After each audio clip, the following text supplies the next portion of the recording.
Mata Love's Retreat in Lakemont, Georgia. First of all, I want to thank each and every one of you for this may be my last opportunity to express my love divine for you folks and the way you have received me. And I want you to know that when I get back to California, that the intervening space won't stop my loving thoughts to each and every one of you. Thank you, and love you, and bless you forevermore. Once again, I want to call attention to the beautiful chart of the mighty I Am Presence. But again, I want to call attention to the fact that the upper figure represents your holy God self, but it represents and is not the holy God self. It is merely a replica of it in a sense to give you a better sense of appreciation or approach in the use of the chart, and not get into the habit of, just loving the chart itself. So we must understand that and send our loving adoration to the mighty I Am Presence within, at the same time that we are looking at the chart, which gives us a closer feeling of understanding what the chart is, or what the presence is, and the white fire being behind the mighty I Am Presence, and the causal body that surrounds the upper figure, which is your accumulated good that you have gathered down through the centuries in your thousands of embodiments. We all know that there have many ideas and many things written about Jesus the Christ and about his ministry. It is true that there are 4 Gospels, but they corroborate each other. But there are other books that do not corroborate Jesus' lifetime and ministry. This discourse that I'm going to read portions of and make mention of is by Jesus on December the 5th, 1932. And Jesus said, "I am the open door which no man can shut." And then he explains, when I said that I am the open door which no man can shut, I meant humanity to understand. I referred to the great I Am, which is the life of every individual manifest in form. I did not wish to convey that the personal Jesus was the only one to whom this great privilege was ordained. Each one of you, the 11 children of the one Father, has the same mighty presence within you, the great I Am that I have, and that I had at that time, by which I achieved my eternal victory.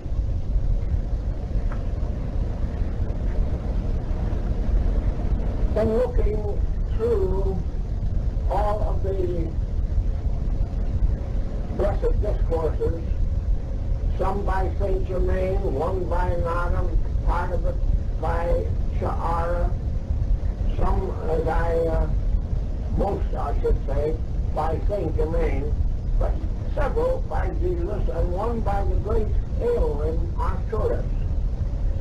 These are all powerful in their statements, but this is one that I would love to have the students comprehend and follow. Saint Germain says, "I wish each one of you would go by yourself sometime during the day for at least 5 minutes and talk to your I Am Presence something like this. Great, masterful presence which I am, I love, I adore thee. I give back unto thee the fullness of all creative power, all love, all wisdom. And through this power which thou art, I give thee full power to make visible in my hands and use the fulfillment of my every desire. I no longer claim any power as my own, for I now claim thee, the only and all-conquering presence in my home, my life, my world, and my experience. I acknowledge thy full supremacy and command of all things, and as my consciousness is fixed upon an achievement, your invincible presence and intelligence takes command and brings the fulfillment into my experience quickly, even with the speed of thought. Now, I like to impress upon my students when I go places and speak and tell them that we have electricity in our homes, but we don't walk up to the button or the whatever we press to get a light and say, okay, electricity, go ahead and do your stuff. And it don't, of course. And we know about the I Am Presence, and we know about these beautiful discourses and the things that we can do to call the presence into action. But if we don't call them into action, they don't work by themselves, or they would have done it thousands of years ago. So we have to get busy and acknowledge that presence and call the presence into action. He continues, I know that thou art ruler over time, place, and space. Therefore thou requirest only now to bring into the visible activity thy every perfection. I stand absolutely firm in the full acceptance of this now and forever, and I shall not allow my mind to waver from it, for at last I know we are one.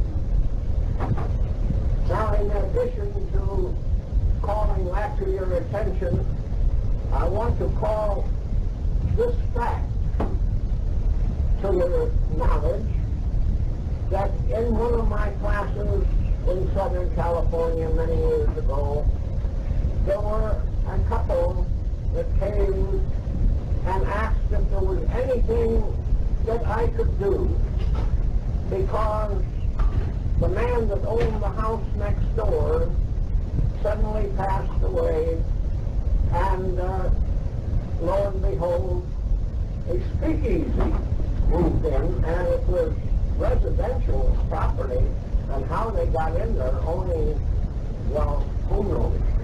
At any rate, they made so much noise and so much trouble there that the cursing and swearing was going right next door, and it was warm weather and the wind was open, and these people had two lovely daughters at impressionable age, and why should they have to listen to that? But the people who were in charge of that part of town did nothing. So I said, all right, I shall make a decree, and I want you to make it with me. I will give the decree and you repeat. So we did. And we asked that if it was right for those people to be there, then do thou find the perfect place for us and our girls. All right? The next day they came back, and after the class said to me, well, Brother Bill, your decree didn't do much good because they had more people there last night than they had the night before and the night before that.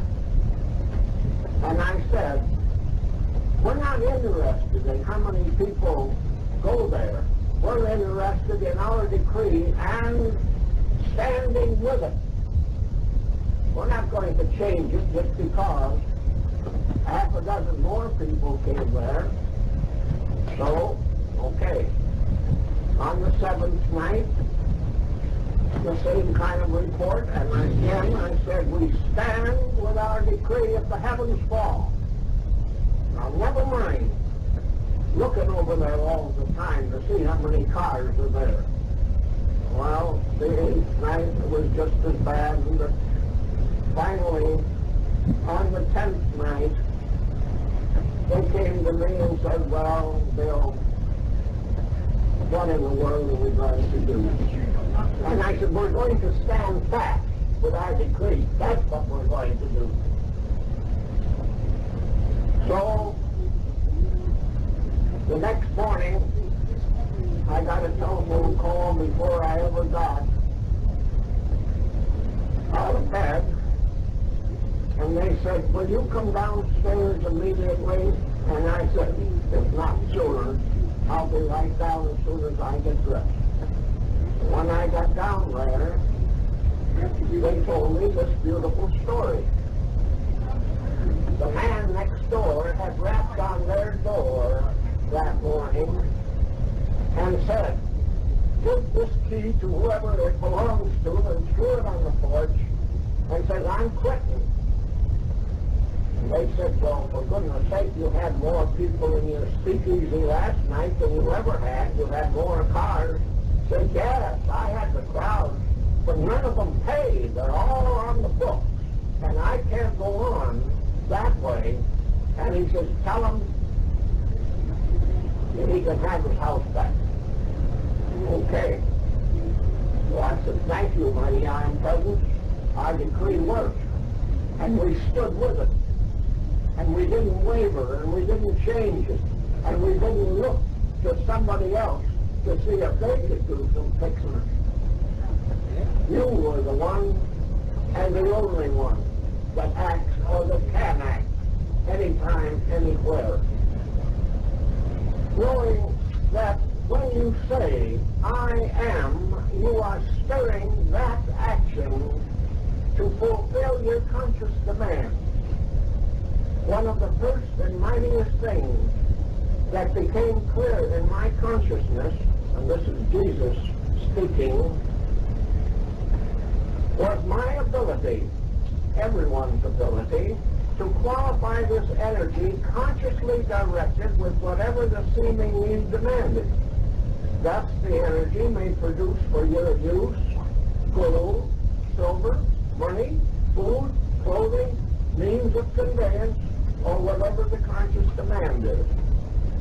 Now, we've had a little bit of proof about that just the other day when there was a gentleman here by the name of Richard Mason, and his wife Geraldine was here, and he has proven the law and decreed for that beautiful, what do we call it? A van.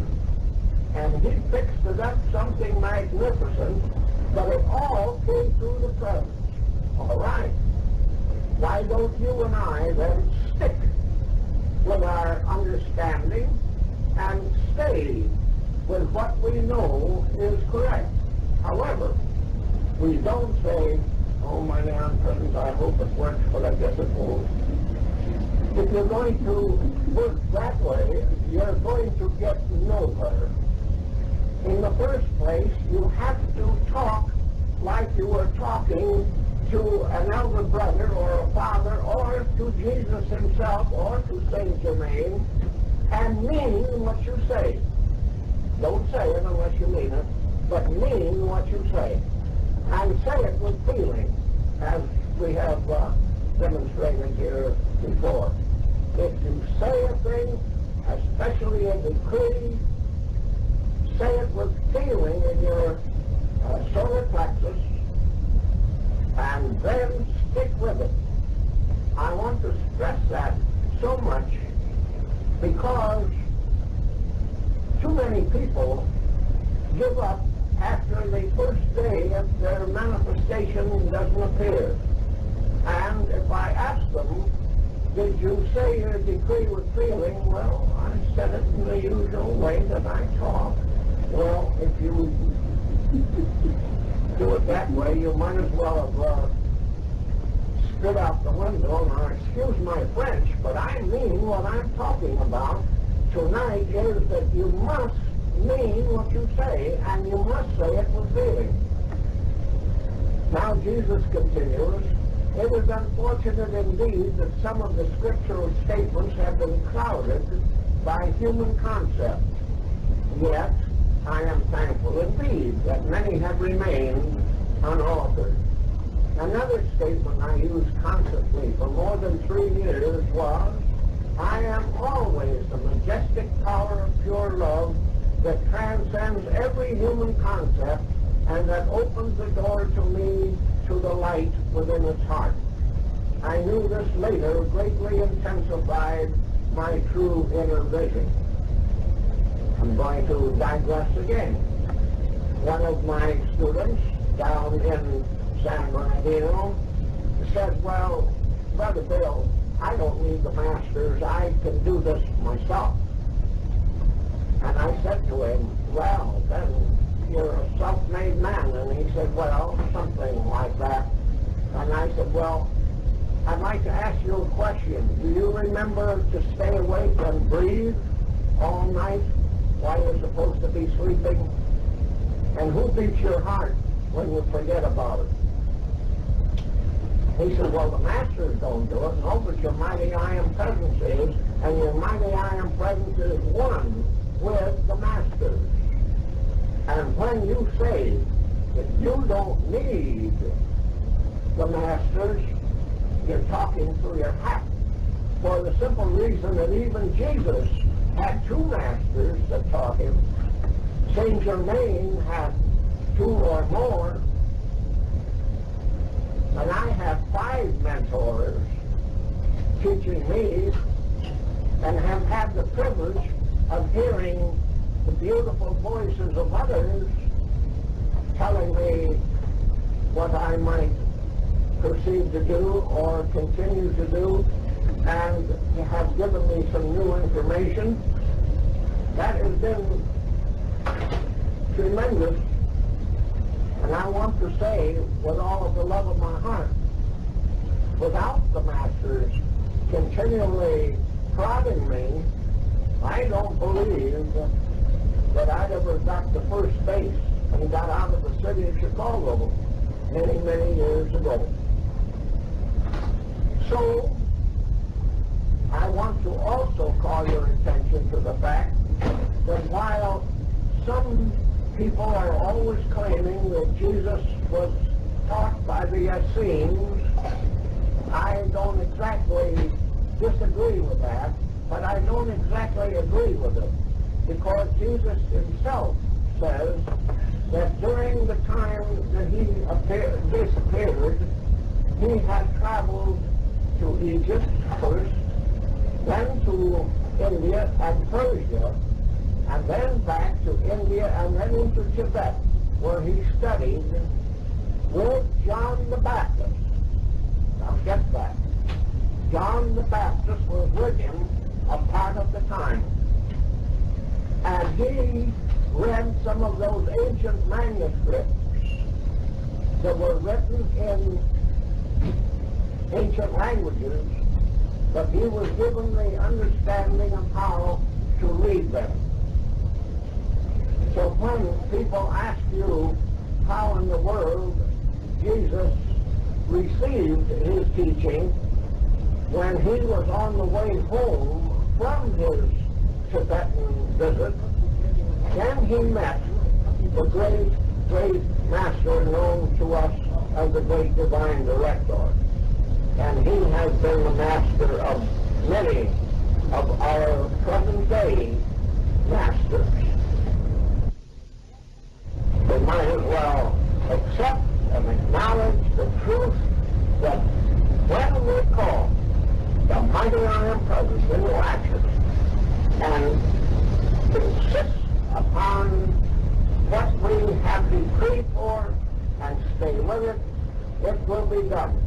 But an ascended master is one with the presence, and therefore there's no problem. They can call forth anything that they want.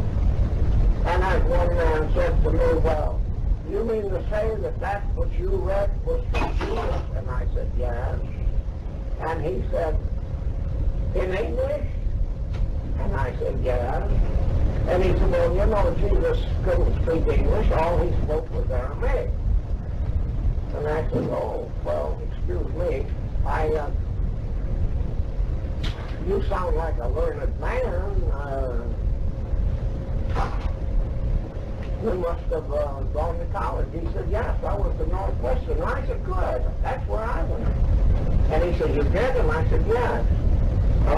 By any chance, I took up public speaking there, and I took up letter writing, and I took up, I took up about 6 studies, which I don't believe I've used very much of.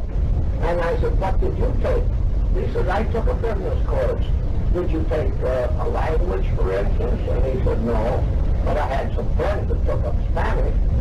Oh, they take a 2-year course or a 4-year course? And he said, I guess they took up a 4-year course. But he said, you know, they did all right with it. I said, in 4 years, they were able to speak Spanish pretty good? He said, yes. I said, well, Jesus has had 2,000 years to learn English. What makes you think he's dumber than you are? Well, of course, they don't like to have me say that, but I don't like to be cornered either. And I don't like to see anybody think that when an ascended master reaches that point where all things are added, and when you make your ascension, all things shall be added, all wisdom, all knowledge, all truth, all you will have to do is to send one of those rays and direct it to get the information that you want, and you have it instantly. Besides that, Jesus had many incarnations, even as you and I, but he was able, from the ascended state, to draw from the causal body and can speak any language that he chooses, and there's no problem. So I explained that to the man so that he wouldn't feel too bad. But on the other hand, some of the statements that might be made by various individuals will be so ridiculous that one would think that they would stop to consider a little bit what they have said or what they have asked. Now, on the other hand, I had, in the early days of my travels, a very lovely fellow by the name of Earl Thomas, who acted as my secretary while I did the most of the speaking at the classes. And we traveled considerably around the country, especially around the eastern part of the country, around Chicago. And he had a great big birthmark about the size of a silver dollar right here in front of his ear, and it went up into his hair, and every time he would shave, he would seemingly draw blood in order to get that hair that should be even with the other side. And one day he said, boy, I wish I didn't have that. And I said, well, let's get rid of it. He said, how do you propose to do that? And I said, Saint Germain has told us that if we will meditate, and if you will use discourse number 20 in the I Am discourses, it tells you how to use your hands over the body and produce the perfection that you desire. It won't work unless you do it. The water won't turn on when you say to the faucet, hey, let's go. You have to turn it on. And in the I Am activity, you have to use the law that is given to you. And so, every morning we would get up a half an hour earlier, and he would hold his left hand up like that, and with his right hand he would lightly rub that liver spot. I don't know what you would call it. It was a birthmark. And he didn't rub it as though he was trying to rub it off. He just barely touched it. And he would do that for 15 minutes. And I was doing something else, and then Bert Erickson, who lived with us, was doing something else. All right. All of a sudden, Earl Thomas, the gentleman with the birthmark, had a vacation coming, and they moved him ahead a couple of months. And so he decided to come west.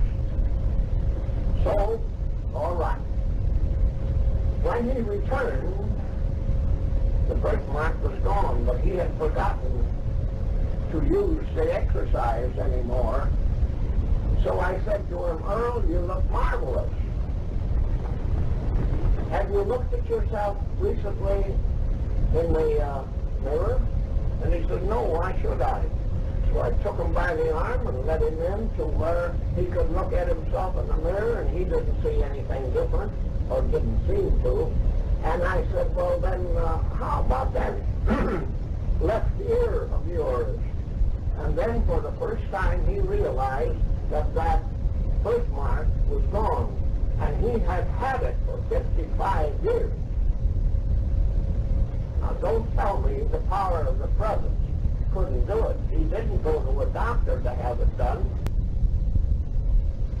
Now don't tell me the power of the presence couldn't do it. He didn't go to a doctor to have it done, or if he had, there probably would have been a scar there. But there was no scar.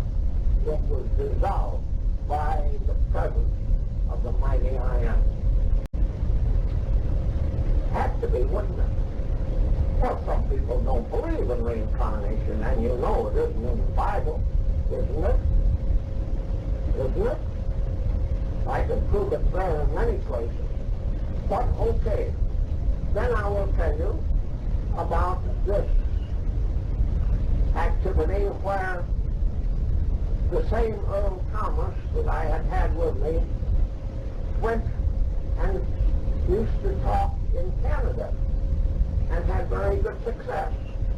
But one day I got a telephone call, Brother Bill, Earl Thomas that used to travel with you is in a hospital in Long Beach, and they say that he's dying. Wouldn't you go to see him? And I said, yes, but what hospital? Well, I don't know the name of it. Well, I said, there might be a dozen hospitals in Long Beach. And they said, well, that's all the information I can give you. So I got into the car, and I drove to Long Beach on the freeway, and I said, my dear Iron Presence, you know where he is, and I want to see him. And if he has called for me, he wants to see me. So, do thou direct me to that hospital. All right? I got off the freeway, and I drove away, and then I thought, well, what am I doing? I don't have any directions.